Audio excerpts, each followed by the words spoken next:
ৰাজ্যৰ মালিক মোৰ মৰ্জিত চালা গোটেই দুনিয়া চলে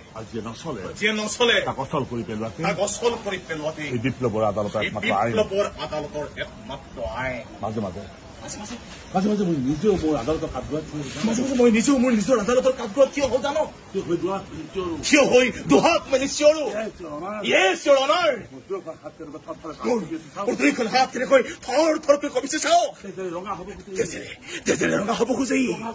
ৰঙা কৰি পেলাও ৰঙা হাতেৰে কপালত ফতি ময়ে হ'ম এই দুনিয়াৰ মাফিয়া সম্ৰাট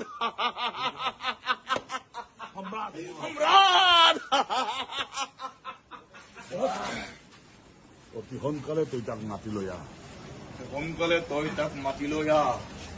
অতি সোনকালে তই তাইক জ্বলাই দে এয়াই সম্ৰাটৰ হুকুম